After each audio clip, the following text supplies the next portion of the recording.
S ಬಿಡವಾಗಿ ನೋಡಿ ಹಗ್ಗ ಆರಂಭದ ಕ್ಷಣದಲ್ಲಿ ಗೆಲುವು ಮತ್ತು ಸೋಲುಗಳ ಮಧ್ಯೆ ಲೆಕ್ಕಾಚಾರಗಳಾದರೆ ಗೆದ್ದ ತಂಡ ಫೈನಲ್ಗೆ ತೇರ್ಗಡೆಯನ್ನು ಪಡೆದುಕೊಳ್ಳಲಿದೆ.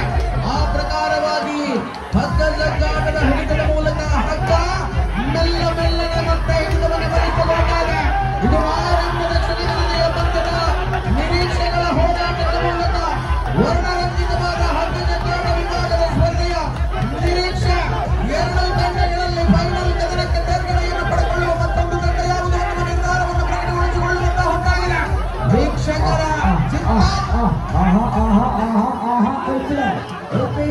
ಹಗ್ಗದ ಗಾಟ 2024 ಸೆಮಿಫೈನಲ್ ಪಂದ್ಯಗಳ ಸ್ಪರ್ಧೆ ಒಂದು ಕಡೆ ಎಸ್ಎಸ್ ಬೆಳವಾಯಿ ಮತ್ತು ಈ ಕಡೆ ತುಳುನಾಡು ಚಲನೆರೆ ಇದು ಮಂಚನ ಕೊಟ್ಟ ಮಾದರಿಯ ಸ್ಪರ್ಧೆಯ ಸೆಮಿಫೈನಲ್ ಸ್ಪರ್ಧೆಗಳು ತಂದು